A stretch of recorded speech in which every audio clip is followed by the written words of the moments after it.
Bonjour, je suis Zoubida Fall, je suis auteure, je suis aussi host du podcast Conversation féminine et je suis productrice de podcast. Tout dépend de où l'on se situe. Quand on n'a pas cette lecture politique ou militante des choses, on peut considérer qu'il y a eu beaucoup d'acquis, il y a un certain nombre de choses qui ont été faites. Par contre, plus je discute avec des femmes, en tout cas qui ont lutté pendant un certain nombre d'années, plus j'apprends moi-même, plus j'évolue, plus je me rends compte qu'il y a un certain nombre d'acquis qui ont reculé. Plus je me rends compte qu'il y a encore énormément de travail qu'il va falloir faire concernant ces acquis-là pour pouvoir les préserver.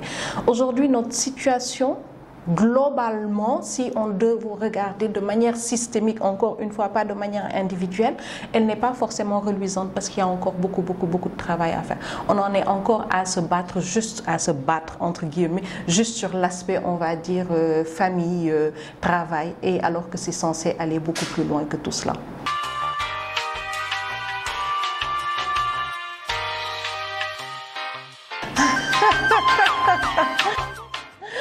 Conversation féminine est à sa deuxième saison, d'ailleurs à la fin de sa deuxième saison, ce podcast me permet en tout cas de faire entendre toutes ces voix de femmes-là. Elles étaient déjà entendues, elles n'ont pas attendu Conversation féminine pour être entendues. Ce que nous faisons, c'est que peut-être nous les amplifions, mais ce que je fais aussi par ailleurs, c'est de pouvoir questionner la place de la femme. Et je pense que c'est aussi le sujet de tout cet entretien-là. Dans Conversation féminine, toutes les conversations tournent autour de cette place de la femme dans la société, dans leurs sociétés respectives.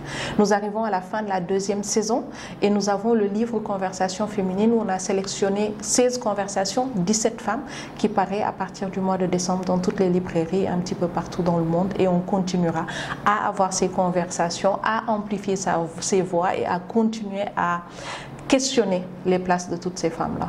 Ce serait prétentieux de penser qu'il suffirait juste d'écrire et d'être sur le digital, en tout cas pour moi, en ce qui me concerne, pour penser que ça peut suffire. Je ne pense pas que ça va suffire. Par contre, ce dont je suis convaincue, c'est que en ce qui me concerne, c'est ce que j'appelle faire ma part. Et ma part, aujourd'hui, ce que je sais faire le mieux, c'est écrire, c'est parler autour de cela, c'est de pouvoir activement faire en sorte, par les outils à ma disposition, par ce que je connais le mieux, pouvoir faire ma part là-dessus. Non, ce n'est pas suffisant. Ce n'est absolument pas suffisant parce que ce sont des décisions qui sont éminemment politiques, qui doivent se régler au niveau politique et qui ne peuvent pas juste être l'apanage d'individus pour faire en sorte que ça puisse évoluer. Maintenant, par contre, si on est beaucoup de voix, si on est un certain nombre de voix, un certain nombre de présences, on peut faire en sorte que les politiques puissent changer, mais pas moi seul, à mon niveau, ce n'est pas possible. L'origine de mon militantisme. Cette question, je ne sais pas forcément la situer. Ce n'est pas quelque chose que je sais situer dans le temps, ce n'est pas quelque chose que je sais relier à des événements particuliers. Ce que je sais par contre, c'est que de manière inconsciente, très tôt, je me suis toujours posé la question du comment, du pourquoi, parce qu'en vrai, je ne comprenais juste pas les rôles genrés.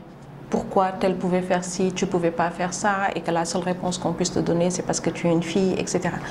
Autant je pouvais comprendre petite l'utilité qu'il y ait des rôles associés à certaines personnes, mais pas forcément en fonction de leur sexe ou de leur genre, mais que je pouvais comprendre ça petite, mais ça n'empêchait pas qu'on puisse faire tout ce qu'on veut.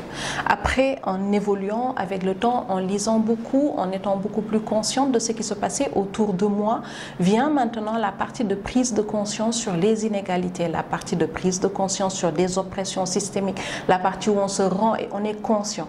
Et donc, se contenter de dire « je suis militante de manière innée parce que j'ai toujours refusé l'injustice », non, c'est pas ça.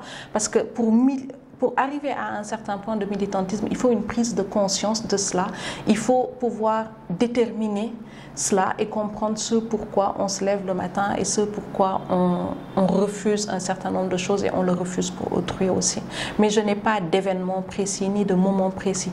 Par contre, je sais que ma lecture s'est affinée, ma culture s'est affinée, ma compréhension s'est affinée et à partir de ce moment-là, je peux me mettre debout par rapport à un certain nombre de questions. Moi, je suis très fan de ce que InfoL fait comme travail et j'espère et je croise les doigts, je prie très fort pour que InfoL puisse continuer à trouver la capacité, quand je parle du média, de continuer à trouver la capacité à raconter toutes ces histoires-là et comme on le fait toutes, à amplifier toutes ces voix des femmes parce qu'on apprend les unes des autres et plus on sera nombreuses à faire ce travail-là, plus ce message-là atteindra de nouvelles femmes.